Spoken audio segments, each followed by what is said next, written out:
Hello, I'm Mario Toneguzzi, and this is Calgary's podcast on Canada's Podcast Network.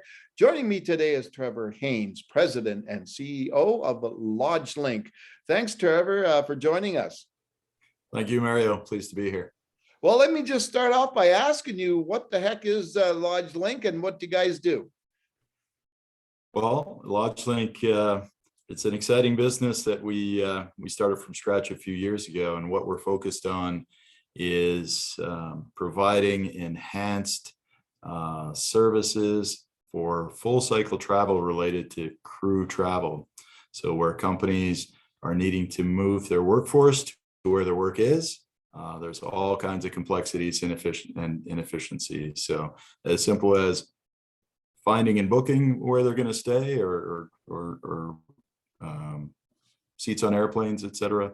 But then much more into the software that builds into our platform to help them with duty of care, to track all the costs, to improve the efficiency of all the payments that happen in behind, reconciling everything.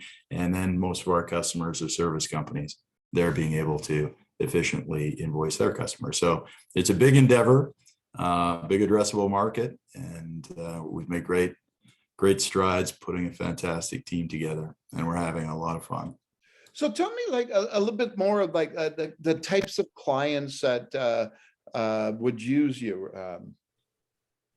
Well, it cuts across many different industry sectors or segments in terms of companies that in the services they provide, their workforce needs to move to where the work is. So if you think of construction, especially construction into smaller town areas or even remote, from a Canadian perspective, certainly the resource sector, many of the service companies need to move their crews to and from where the workflow is. From a Calgary perspective, obviously our energy sector, but it's many sectors, including energy. So if you think of any business where their workforce has to travel, so we're looking after companies that do rail maintenance for railroads, highline power maintenance companies, all types of construction companies, certainly oil field services and mining services customers.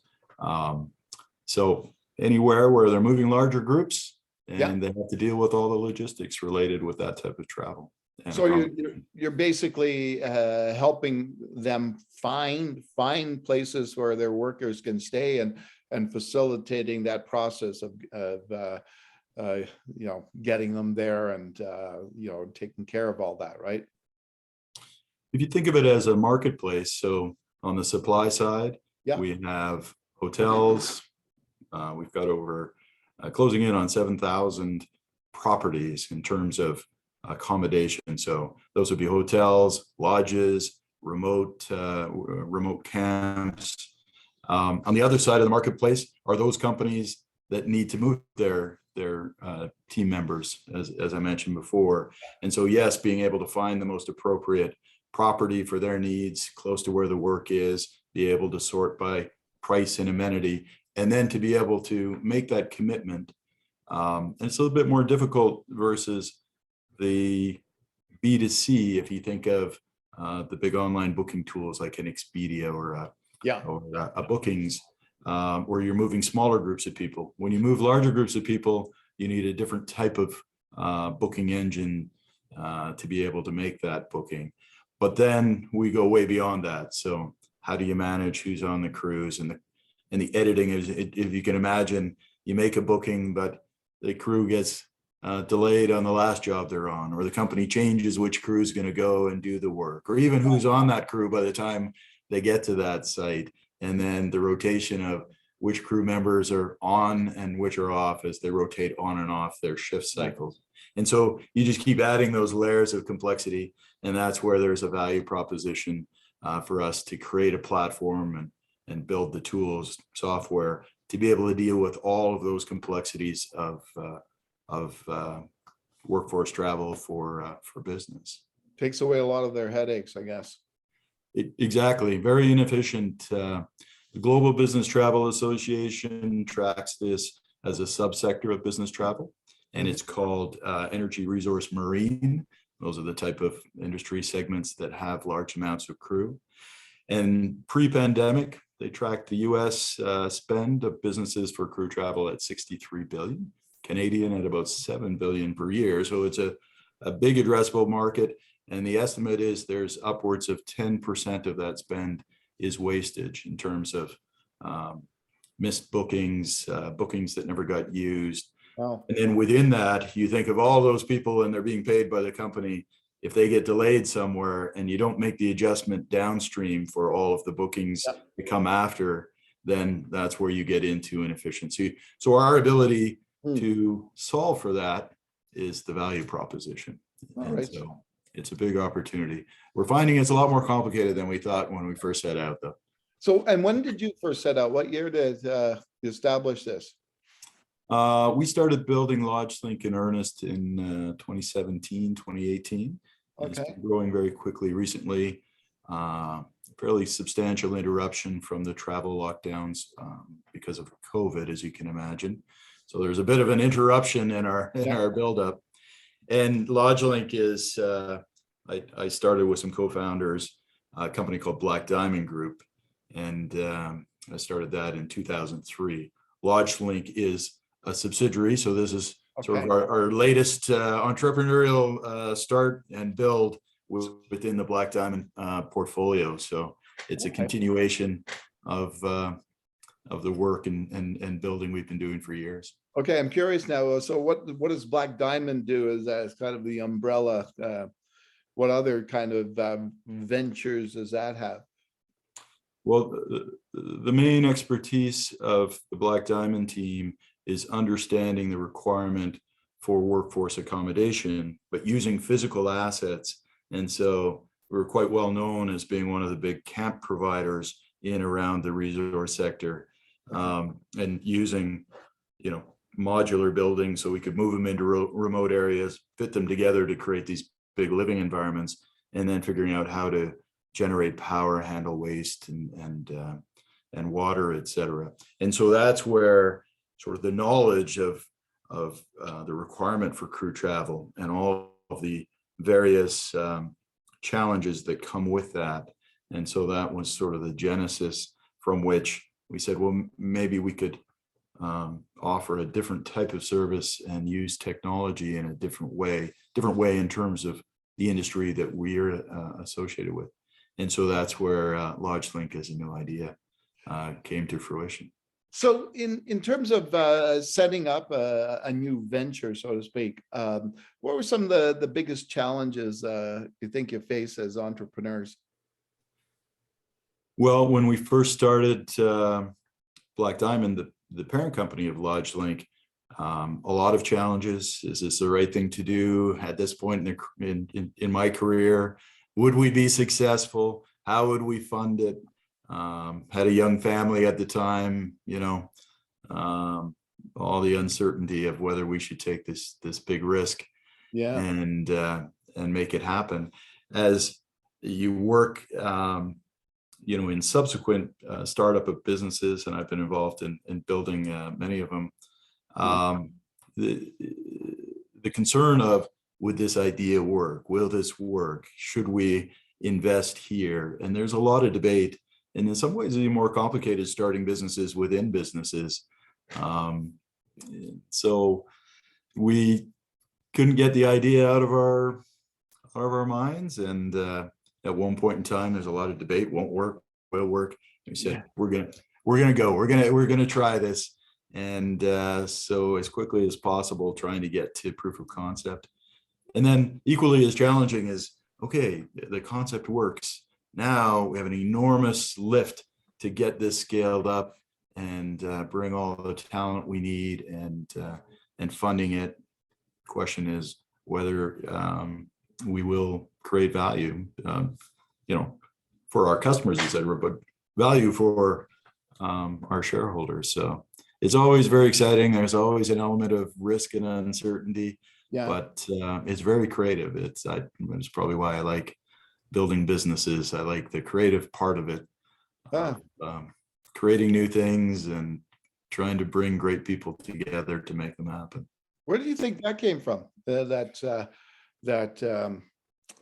I guess, passion, I guess, for creating stuff?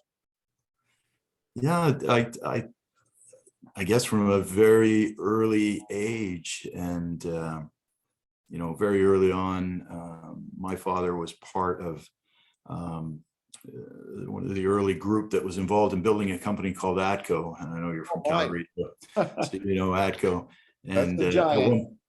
at one point, parents are Alberta families, but we were moved to Montreal, and they were building the international side of ATCO, and Montreal was sort of the international business city in the 60s and 70s. And the ATCO guys would come and they would stay at the house, and I was a young kid. They would sit around the table, and they were very intense, and it seemed very exciting. They were building and serious, and I can just remember sort of standing at the edge of the dining room table, listening to these guys and thinking, I want to be part of this. And perhaps that's where it started. And through school, I started little businesses, and would hire my friends from school to work within them, and we remarkably got some contracts to landscape some of the restaurants that were built along McLeod Trail in those days. Oh, and wow. did all the various landscaping, and hired I don't know what it was, 16, 17 years old, and would collect people. But I never really thought of it. I always talked about wanting to go into law, etc. Later on, reconnected with family friends from Montreal and sort of told the story, and they're like, yeah, we knew that's what you were going to do. And I said, Well, it's kind of interesting, right? Because for people that may not know, and listeners that may be outside of Alberta, ATCO has been a giant. He's got many different aspects of ATCO, but it all started from that remote work accommodation concept, right? Of providing that here in Alberta. Yeah, just a fantastic entrepreneurial business, especially in those early years, and Yeah. quite remarkable what was accomplished from a small group of people from Alberta, and built a global platform. So I'm sure I gleaned some of it from there. Did you ever meet Ron Southern? I did. I worked at Spruce Meadows as a kid, and they invited me in. My father had left and started his own business way back in the 80s, but they invited me in to work on some projects. I'd written my LSATs. I had left. I was in the financial world, and left to take some time off before going to law school. I said, well, I only have a few weeks because I'm going back to school. And it was really interesting, and I left 10 years later, and I learned a lot, did business all over the world. So that was sort of where I learned, the industry that I ended up building Black Diamond into, and that now LodgeLink is sort of the next iteration of understanding here's a problem that needs to be solved, and could we be the creative people who are able to solve it and deliver a lot of value in the whole travel chain. So does the name Black Diamond come from the town? It does. Okay. A lot of people ask us, are you a skier? Yeah. I love sports. I love everything about sports, and but I'm uniquely untalented at everything. So no, it isn't. It isn't about skiing. It's the town of Black Diamond. So we have some family properties nearby, and we started Black Diamond. We thought of all these great names, but most of them were taken. And then having a beer in the Black Diamond pub, and the hotel, the hotel there, right at the corner there, the main corner. Or you know it. That's I where do it know was. it. I know it quite well. What about Black Diamond? Nice connection to one of the first oil finds, and we were looking to be in the camp business, and so that made sense. And I love the idea that it was something, so we could create an emblem anyway. So yes, I love that. People make that connection, but you've got it. I love that corner because you turn right at that, well, depending on what's direction you come, but, and you head south, and my favorite place in Alberta, Longview, Oh, yeah. and head down there for the jerky, and sit at the saloon there, and enjoy. So It's love beautiful that. country. For me, I think it's just beautiful country Yeah, through that area, Longview, Black Diamond, Turner Valley, yeah. etc. So, Yeah, no doubt. What do you think, as a business owner operating in this province, right, and mhm. at this time, do you think the advantages are of operating in Alberta? It's interesting, Mario. I had an amazing opportunity to work all over the world when I was with ATCO, and it gave me a fantastic context in terms of every time I would come back to Calgary, and just how great a business city, how efficient, just the concept of risk sharing and the expertise that gathered in the city, and Yeah, even the way the city was laid out and how efficient I viewed it to be. And I think that's one of the key advantages, that and sort of the spirit of Albertans, strongly independent, but very collaborative. And so when you talk about risk taking and trying new things mm, and building, I think it all connects to the character of Alberta. yeah, That plus good economic policy, um, from a competitive perspective, but I think it has much more to do with sort of the history and culture, yeah, which makes it a great place, I think, for building a new industry. We can use those skill sets of entrepreneurialism and risk sharing and all the great expertise, whether it's legal or accounting or yeah. engineering skill sets, and take all of that advantage and apply it in a new and different way. So I'm very optimistic, and I still think one of the best, if not the best, business cities on the planet for entrepreneurialism.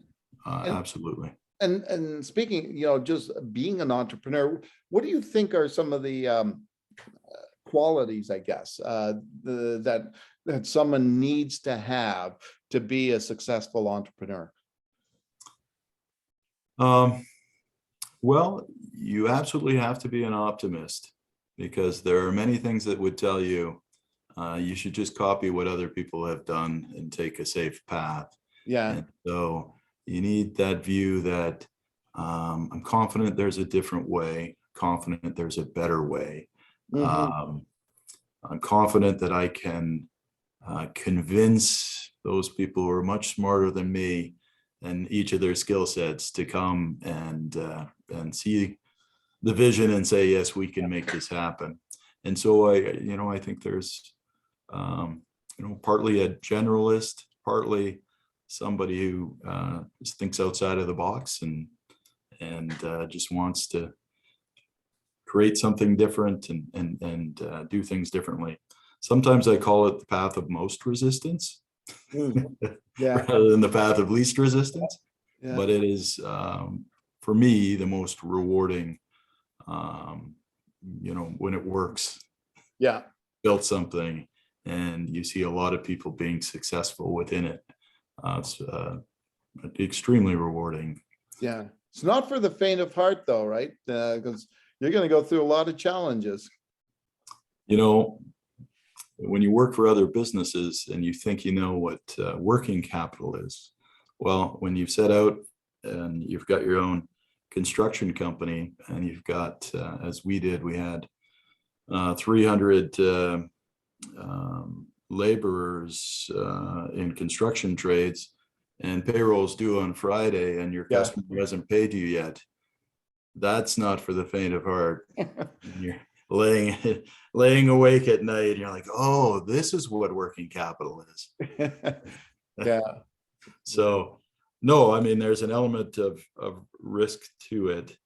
But perhaps that's why it's such a reward when it works, because there's a lot of risk when it doesn't. Yeah. Anyways, it's I absolutely love it. Super that. Well, thanks very much, Trevor, for joining us today. Thank you. Thanks for taking the time to listen about LodgeLink and to talk about our great business city in Calgary. All right, super. That was Trevor Haynes, President and CEO of LodgeLink. I'm Mario Toneguzzi. This has been Calgary's podcast on Canada's Podcast Network. Thanks for joining us today.